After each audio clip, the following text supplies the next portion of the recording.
o produto da lei da semeadura. O que acontece quando a gente começa a ser generoso? Sacrificialmente, a gente começa a ser generoso. 4 coisas acontecem, diz 2 Coríntios 9. A primeira delas é que você mesmo começa a prosperar espiritualmente, financeiramente. Deus vai te abençoando, porque Ele gosta de ver gente que é generoso, que é mão aberta. Versículo 10 fala, aquele que supre, aquele é Deus, aquele que supre a semente ao que semeia e o pão ao que come, também lhe suprirá e aumentará a semente e fará crescer os frutos da sua justiça. E Jesus confirma essa verdade naquele texto de domingo retrasado. Dai e dar-se-vos-á, boa medida, recalcada, sacudida, transbordante, generosamente vos darão. Porque com a medida que tiverdes medido, vos medirão também. Segunda coisa, primeira coisa que acontece então é você vai ser abençoado por Deus. Deus gosta de gente generosa. Pai e mãe, os pais e mães normais que aqui estão, vocês têm ali, vocês foram criados à imagem e semelhança de Deus, especialmente vocês crentes. Vocês gostam de ver seus filhos quando eles são generosos. E quando você vê seu filho num ato de generosidade, compartilhando talvez o doce dele com um amiguinho, coisa assim, você tem vontade, e podendo, você dá para ele um outro doce. Você dá para ele 2 doces, porque ele foi generoso. Por que a gente faz assim? Por que a gente tem esse sentimento para com o nosso filho que é generoso? Porque nós somos criados à imagem e semelhança de um Deus que é muito mais generoso do que nós mesmos.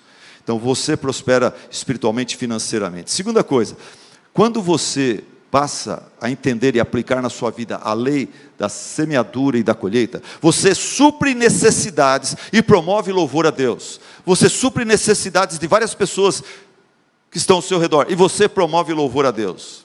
O versículo fala assim, o serviço ministerial que vocês estão realizando, não está apenas suprindo as necessidades do povo de Deus, mas também transbordando em muitas expressões de gratidão a Deus. A leitura é óbvia, né? É claro.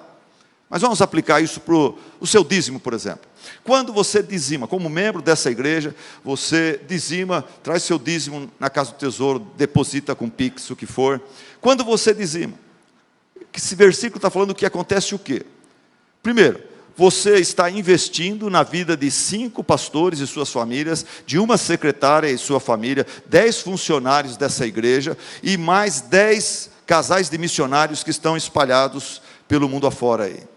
Você também contribui a vários departamentos da nossa igreja. Nossa igreja tem muitos departamentos, uns 12, 15 departamentos. Você investe em vários projetos que são realizados por esses departamentos. Você investe em material didático que é adquirido para esses departamentos. Você investe na manutenção desse prédio, do CF, do acampamento. Você ajuda no pagamento da conta de luz, de água, telefone e dos impostos que essa igreja recolhe. Você investe na compra de equipamentos de som, de imagem, no culto online que é transmitido e alcança milhares de pessoas todas as semanas. Quando você investe, você abençoa. Você não imagina a diferença que você faz, aonde o seu dinheiro vai, quando você investe o seu dízimo aqui. Outra coisa, você promove louvor a Deus. Você promove louvor a Deus. Como? Quando os diáconos, por exemplo, vêm aqui, após a música e os ofertórios, eles recolhem as suas ofertas aqui, eles vão para a sala para contabilizar quanto que entrou. Os diáconos conferentes, eles se alegram, falam, que bênção! Os irmãos estão sendo generosos, olha que oferta maravilhosa que está sendo levantada hoje, graças a Deus. Daí os tesoureiros e a diretoria também louva a Deus, porque a igreja não está no vermelho, ela está conseguindo pagar tudo, está podendo até dar um pequeno aumento para esse e para aquele. Daí a comissão de exame de contas, esses irmãos que vão examinar o que a diretoria faz, o que os tesoureiros fazem, eles também se alegram e louvam a Deus, porque a igreja está saudável, ela está conseguindo fazer várias coisas. Daí os pastores, os funcionários louvam a Deus, porque o seu salário nunca atrasa, e chega sempre no horário certo. E os missionários então, eles, os seus filhos, suas esposas, seus amigos, seus parentes, a igreja onde eles estão ministrando, louvam a Deus, porque você entregou o seu dízimo, você foi fiel. É isso que o texto está falando. Outra coisa, Deus lhe dá condições, quando você aprende e pratica esse princípio da lei da semeadura e da colheita, Deus lhe dá condições para realizar investimentos maiores. É isso que o texto está falando. Você ajuda um pouco, Deus te ajuda para você poder ajudar mais. Olha o que diz o versículo 8. E Deus é poderoso para fazer que lhe seja acrescentada toda a graça, para que em todas as coisas, em todo o tempo, tendo tudo o que é necessário, vocês transbordem em toda boa obra. Olha que bênção, olha que palavra rica. Em outras palavras, esse versículo diz muitas coisas, mas o que eu tiro desse versículo é o seguinte: a razão por que Deus nos dá mais é para que a gente possa contribuir mais e ser mais generoso. Quando Deus nos abençoa materialmente, não é apenas para melhorar a nossa condição de vida, mas é também para melhorar a nossa capacidade de contribuição e ajuda e generosidade. Quanto mais você dá, mais Deus lhe dá, para que você possa dar ainda mais. A bênção não está em ter mais, a bênção está no contribuir mais. Outra coisa que acontece quando você entende a lei da semeadura, você prova seu amor a Deus. Você dá um testemunho que você é crente de verdade, que a sua profissão de fé não é um fake news. Você realmente teve um encontro com Cristo, e você se parece com Ele, com o Pai dele, Deus Pai. 2 Coríntios 9,13 fala: por meio dessa graça de serviço ministerial, por meio dessas ofertas generosas que vocês estão dando, outros que estão necessitados vão receber, e eles louvarão a Deus pela obediência que acompanha a confissão que vocês fazem do Evangelho de Cristo, e pela generosidade de vocês em compartilhar seus bens com eles e com todos os outros. E nas orações que eles que estão passando apertado fazem por vocês, quando eles recebem a ajuda que vocês estão mandando, eles estarão cheios de amor por vocês, por causa da insuperável graça que Deus tem dado para vocês. Graças a Deus por seu dom indescritível. Uau! Em outras palavras, a sua oferta é uma demonstração tangível do seu amor a Deus. Porque é fácil, meu irmão, falar e cantar que a gente ama a Deus, que a gente ama a Deus, que a gente é discípulo de Cristo. Mas qual é a prova de que o nosso amor é real? De acordo com o texto, é generosidade.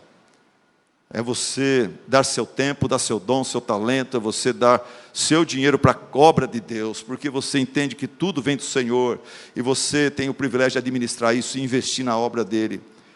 Veja o versículo 13: outros louvarão a Deus pela obediência que acompanha a confissão de vocês.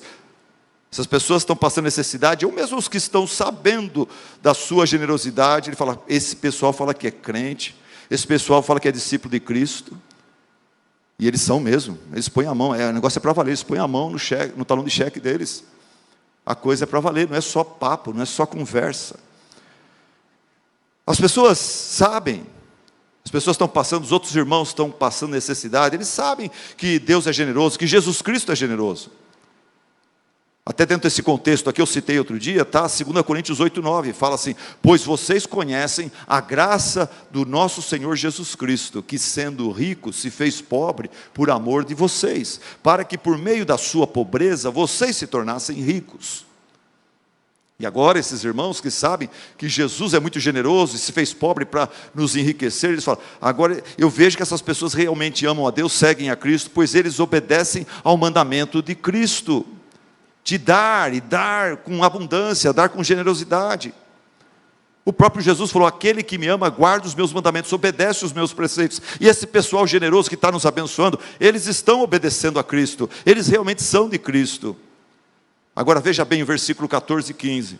Versículo 14 e 15, fala que a graça de Deus é a base de tudo. Tudo que eu estou falando aqui, gente, tem que estar baseado na graça de Deus.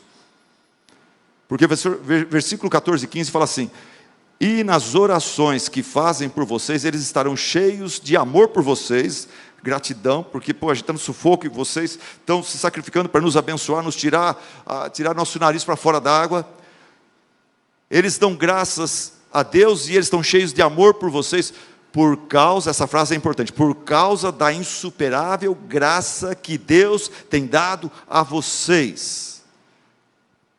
Olha o contexto.